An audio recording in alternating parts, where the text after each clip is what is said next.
फैज़ अहमद फैज़ साहब ने एक शेर लिखा था कि जिस शान से कोई मकतल में गया वो शान सलामत रहती है, ये जान तो आनी जानी है, इस जान की तो कोई बात नहीं। इस तरह अहमद फराज साहब ने एक शेर लिखा था कि जश्न मकतल ही ना बरपा हुआ वरना हम भी पाब जोला ही सही झूमते गाते जाते। इन दोनों शेरों की अगर आपने अमली शक्ल देखनी हो ना तो आप उस लड़की की वीडियो देखें जिसको बलूचिस्तान में गैरत के नाम पर कत्ल कर दिया गया। ये वीडियो आजकल बहुत वायरल है। तो आज मैं आप लोगों से डिस्कस करूंगा कि ये वाक़या असल में है क्या, इस वाक़े का बैकग्राउंड क्या है, क्यों हमारे मुल्क में जो है ख़वातीन इस किस्म के जुल्म और बर्बरियत का जो है शिकार होती हैं। तो ये तमाम चीज़ें आज आप लोगों से डिस्कस करूंगा। तो अगर आप लोगों ने अभी तक मेरे यूट्यूब चैनल शहबाज बुर्तान सारी एडवोकेट को सब्सक्राइब नहीं किया तो काइंडली सब्सक्राइब करें, लाइक करें, दोस्तों में शेयर करें ताकि उनको मेरी वीडियोज़ मिलती रहें। जहाँ तक इस वीडियो का तल्लुक़ है उसके बारे में बताया जा रहा है कि ये अब की वीडियो नहीं है, ये चंद माह पहले की है, लेकिन ये वायरल अब हुई है। यानी बलूचिस्तान में इस तरह गैरत के नाम पर कई लड़कियों को मार दिया जाता है। उसके बाद क्योंकि दोनों तरफ से ही लोग शामिल होते हैं, उसको मारने के फैसला करने में एक जरगे में फैसला किया जाता है, तो उसको मारने के बाद दफना दिया जाता है। तो ना कोई FIR होती है, तो ना किसी पुलिस को खाने कौन खबर होती है। खबर हो भी जाए तो ये लोग इतने ताकतवर होते हैं कि वहाँ कोई कार्रवाई नहीं होती। तो वहाँ की जो पुलिस है ना वो भी इतनी ज़्यादा आज़ाद, बहुत ज़्यादा आज़ाद नहीं होती। वहाँ जो जागीरदार हैं या जो वहाँ के बड़े हैं उनका वहाँ पे राज है। तो वाक़या यही बताया जाता है कि ये जो कोयटा का ज़िला है उसका यही करीब क्या कोई वाक़या है। और वीडियो अगर आप देखें तो उसमें नज़र आता है कि चंद बड़ी गाड़ियों पे कुछ बड़े जो लोग हैं ताकतवर किस्म के लोग, वो काफ़ी सारे मर्द इकट्ठे हैं, एक औरत को गाड़ी से उतारते हैं। औरत जो है और उसे कहा जाता है कि आप यानी उसको उन्होंने मारना है, और औरत बड़े तसल्ली से कदम आगे बढ़ाती है। और जो ये भी कहा जा रहा है कि जो वो उनको कहती है कि मुझे सिर्फ गोली मारने की इजाज़त है।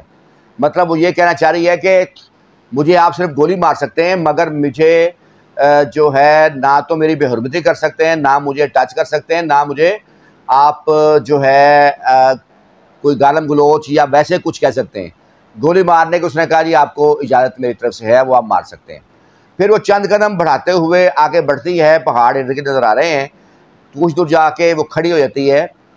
तो फिर पीछे से जो एक शख्स है वो फायर करता है उसके ऊपर।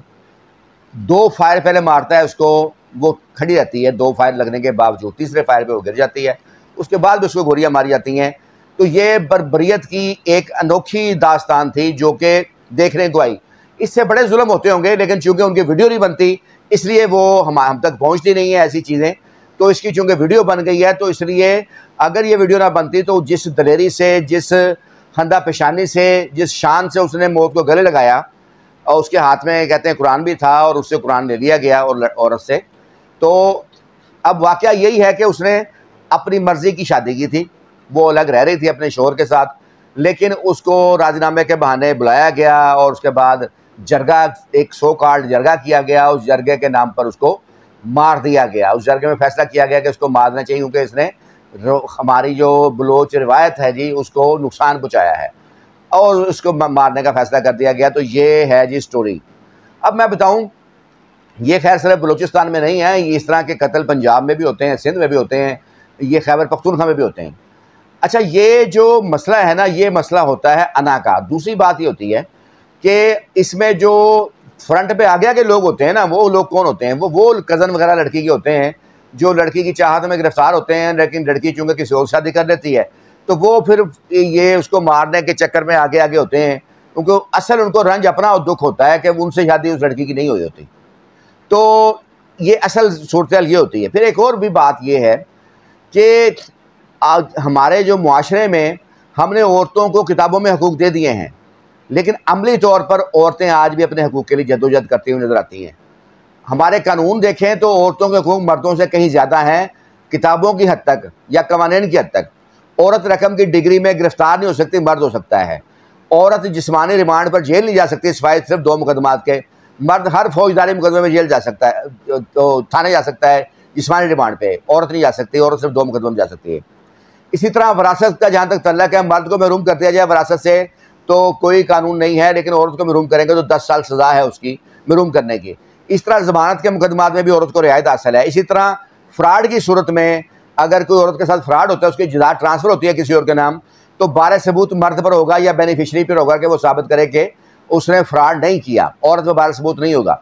ये कवानीन की हद तक तो ठीक है, लेकिन अमली सूरत में आप देखें आज भी औरत जो है ना वो अपने हकूक़ के लिए जदोजहद करती नजर आती है। ख़ास तौर पे इस मुल्क में आज भी गैरत के नाम पे बहन ही कत्ल होती है। आपने कभी किसी बहन को भाई को कत्ल करते नहीं देखा होगा, क्योंकि भाई भी यहाँ कोर्ट मैरिजें करते हैं, भागते हैं और शादियाँ करते हैं, लेकिन कभी किसी बहन को भाई को कत्ल करते नहीं देखा होगा। हमेशा भाइयों के हाथों, रिश्तेदारों के हाथों, कज़नों के हाथों ये बहनें बेटियाँ ही कत्ल होती हैं।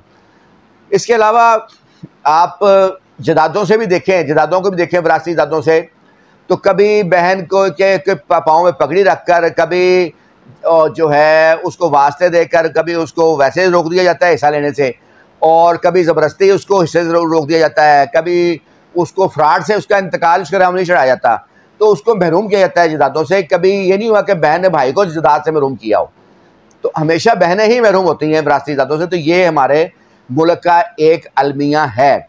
देखें, शरई तौर पर शरीयत उसको शादी करने की इजाज़त देती है पसंद के शख्स के साथ, उसने की, इसलिए कुरान पाक भी कह रहे उसके हाथ में था, और शरीयत में इजाज़त है कि आकला बालगा लड़की जो है अपनी पसंद की शादी कर सकती है।